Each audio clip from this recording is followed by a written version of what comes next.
Good evening, my dear children. Welcome to 6th Standard Biology online class. Today we are going to learn about the 5th lesson, the respiratory system. Respiratory system. We have learned in the last chapter that digest food molecules are carried by the blood to all the cells of the body.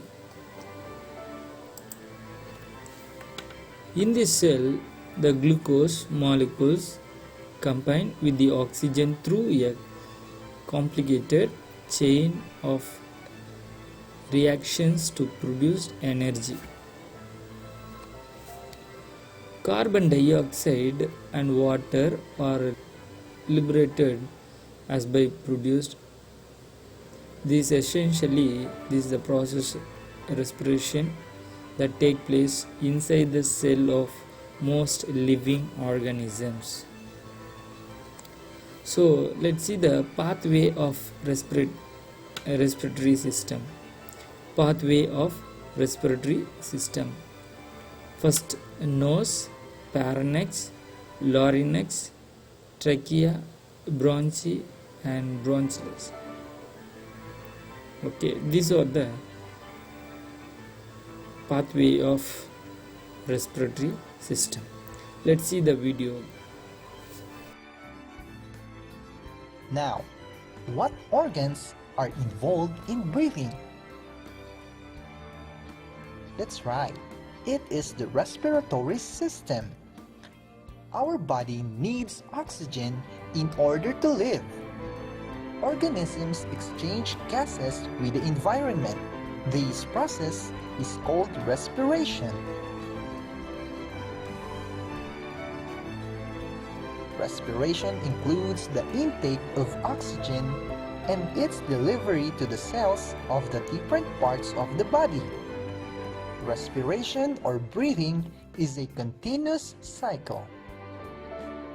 Did you know that an average person breathes 20,000 times a day? That's right. During inhalation, body takes in oxygen, which is important to many body processes. During exhalation, our body expels or breathes out carbon dioxide. A carbon dioxide is a waste gas from different body processes.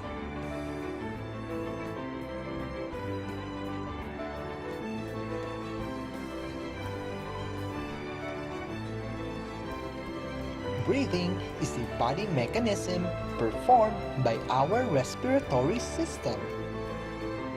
The primary function of the respiratory system is to allow the exchange of gases in the body.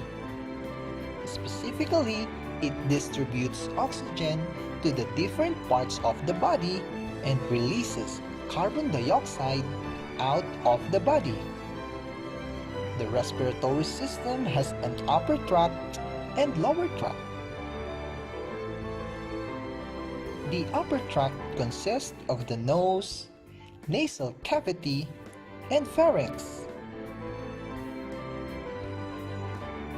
The lower tract consists of the larynx, trachea, bronchial tubes, and lungs.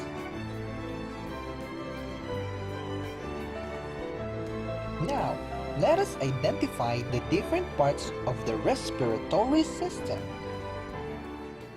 This is the nose. It is the outer part of our respiratory system.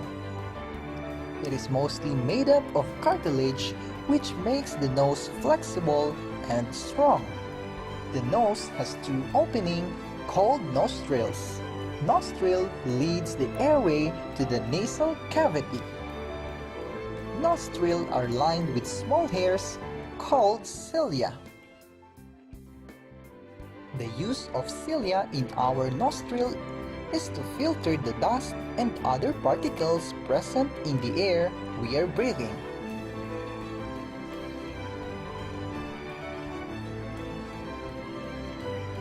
This is the nasal cavity.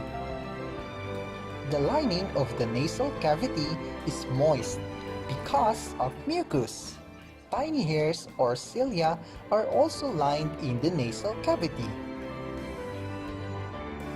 The hair and mucus filter out the dust and other particles that come with the air we inhale.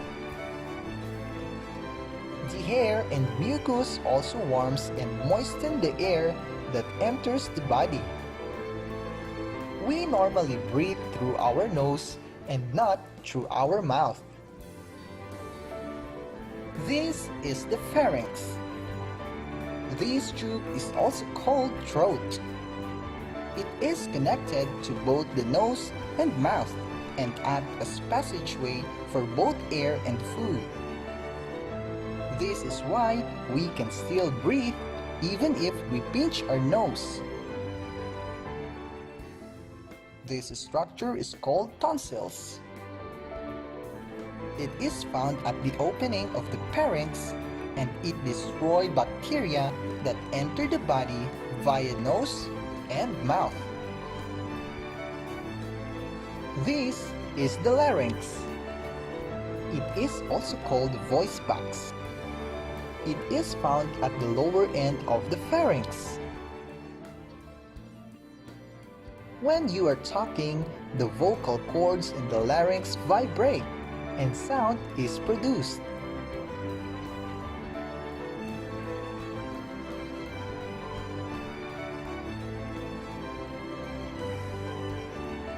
This structure is called epiglottis. Epiglottis is the covering of the larynx. This small organ is important because when we breathe, the epiglottis is raised and let the air flows into the larynx and to the lungs. But when swallowing food or water, the epiglottis is pressed down the opening of the larynx to prevent food from entering.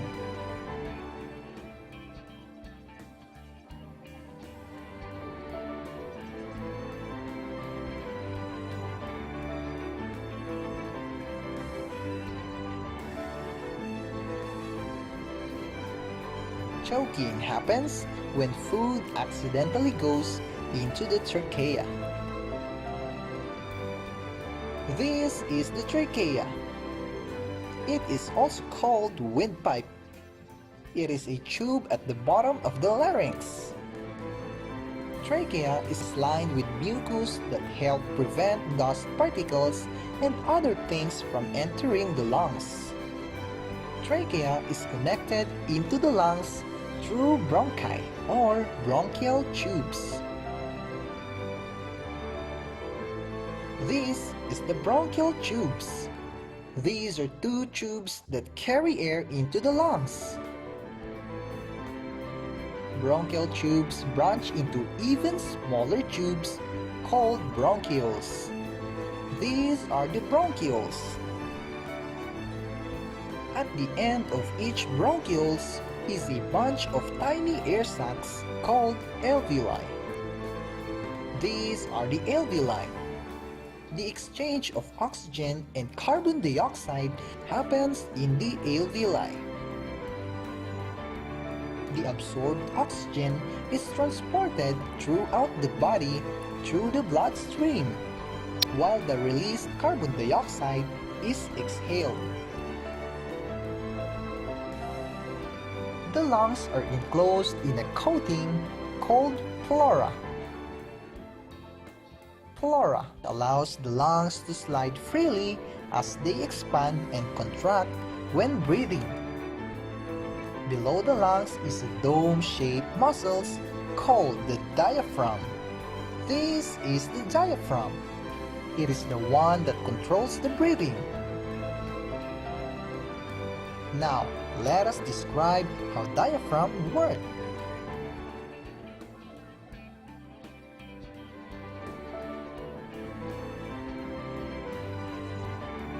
During respiration, the diaphragm flattens out and pulls forward in making more space for the lungs.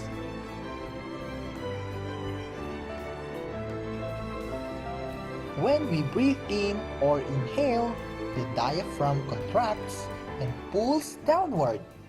This movement increases the space in the lungs, which pulls air into it. When we exhale or breathe out, the diaphragm expands and goes back to normal resting position and move upward.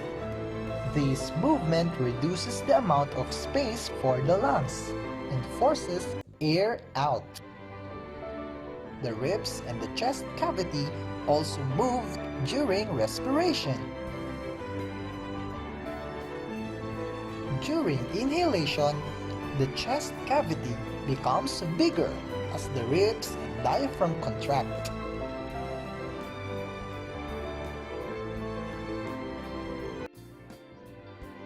During exhalation, the ribs and diaphragm relax and the chest cavity becomes smaller.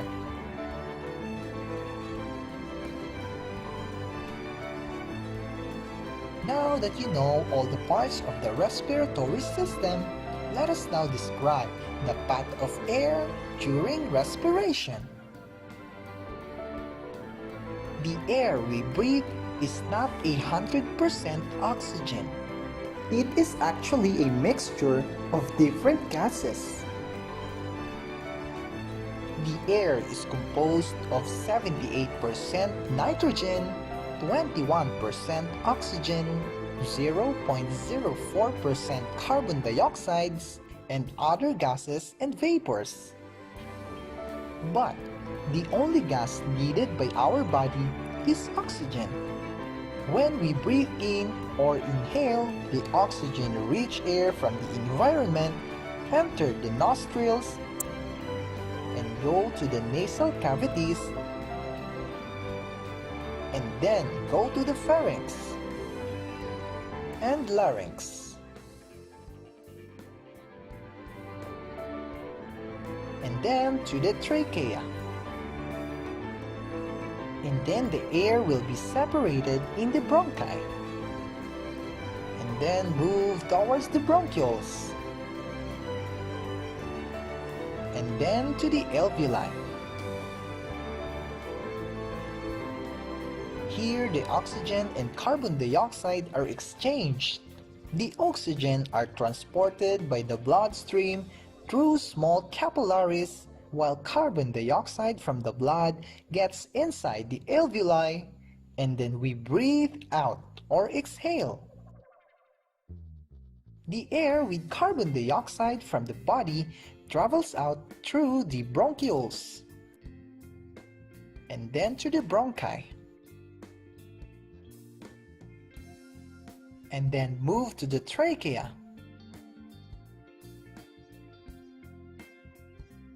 and then to the larynx and pharynx, and then to the nasal cavity,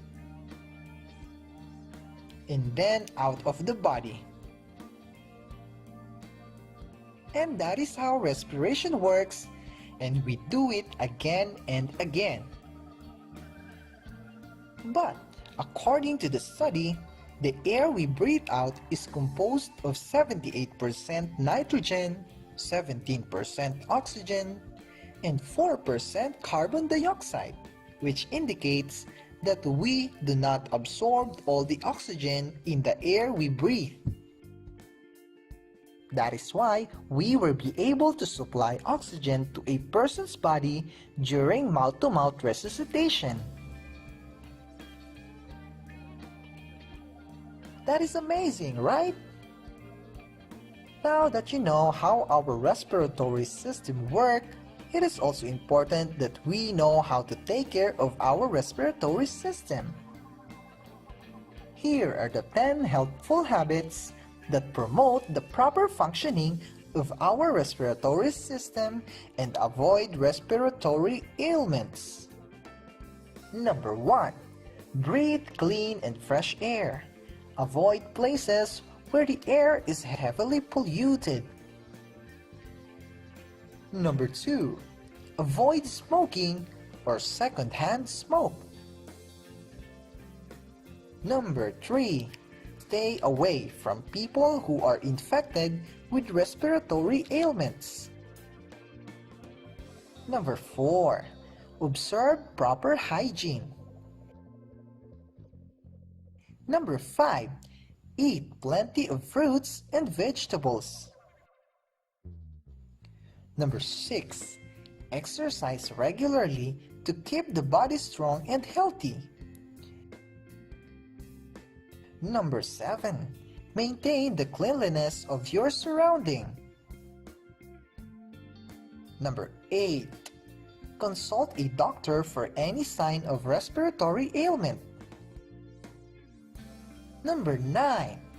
Cover your nose and mouth when sneezing. Number 10. Vaccinate young children. Great! Now that you know all about the respiratory system and how to take care of it, let us now answer these questions.